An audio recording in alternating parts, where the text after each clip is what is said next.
And now, for the 9th time, I light the living community Christmas tree of the nation's capital.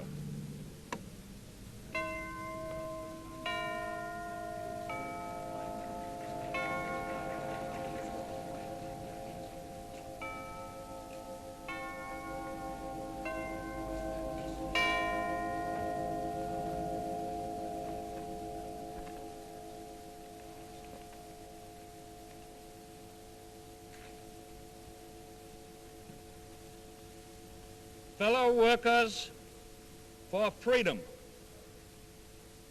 there are many men and women in America, sincere and faithful men and women, who are asking themselves this Christmas, how can we light our tree?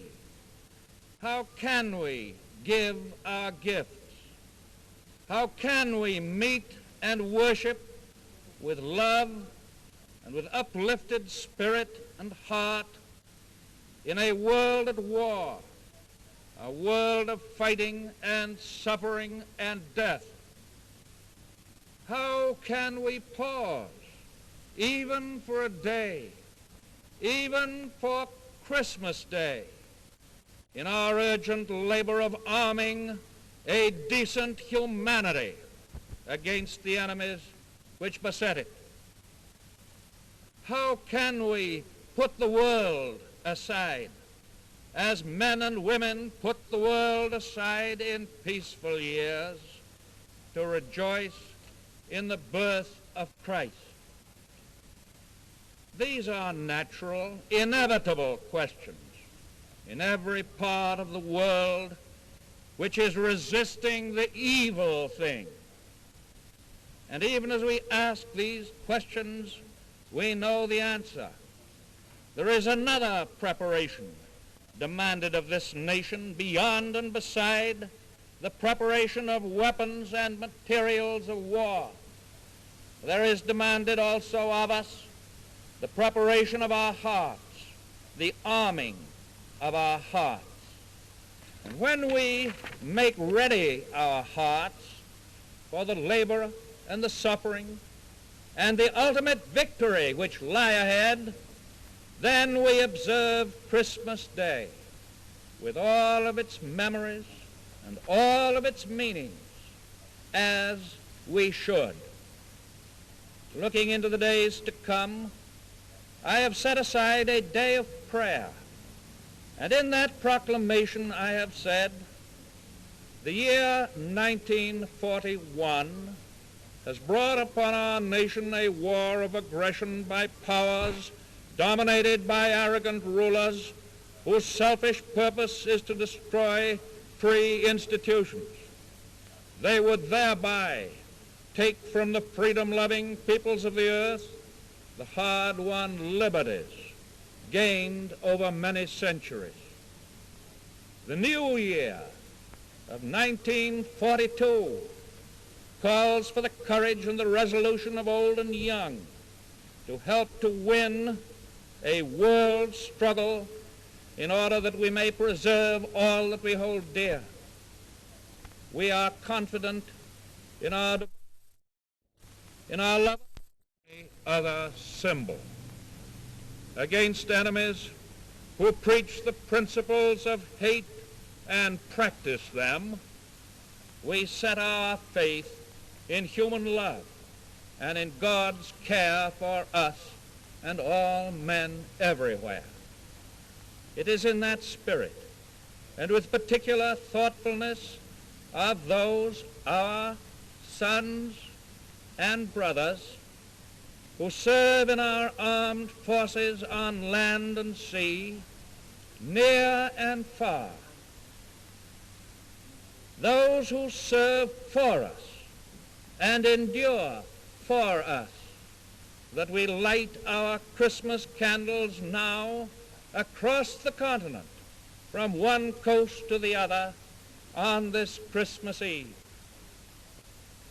We have joined with many other nations and peoples in a very great cause. Millions of them have been engaged in the task of defending good with their lifeblood for months and for years. One of their great leaders stands beside me.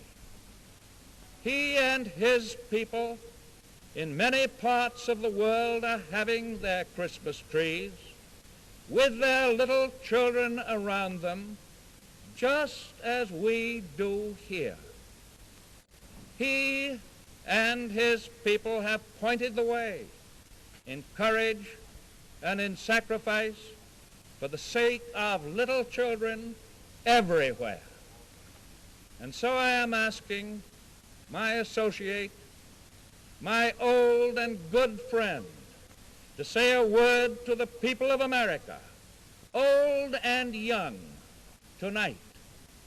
Winston Churchill, Prime Minister of Great Britain.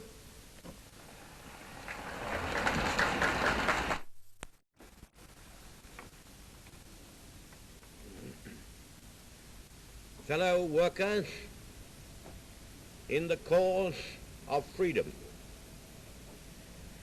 I have the honor to add a pendant to the necklace of Christmas goodwill and kindliness which my illustrious friend, the President, has encircled the homes and families of the United States by his message of Christmas Eve, which he has just delivered.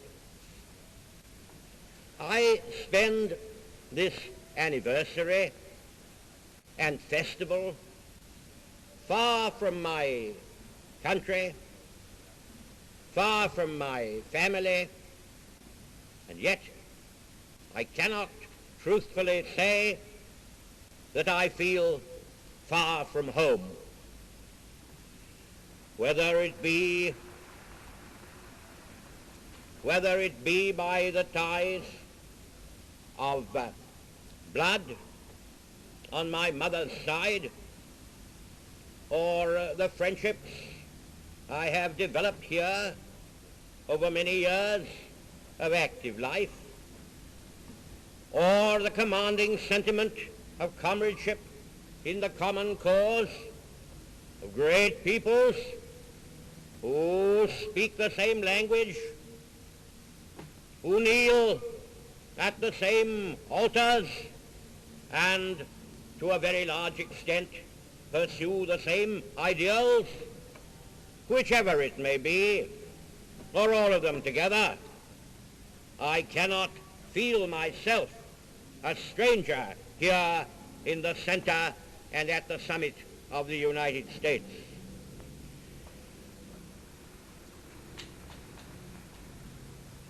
I feel a sense of unity and fraternal association which, added to the kindliness of your welcome, convinces me that I have a right to sit at your fireside and share your Christmas joys.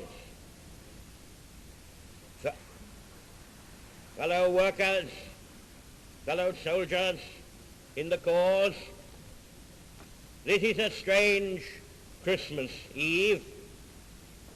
Almost the whole world is locked in deadly struggle,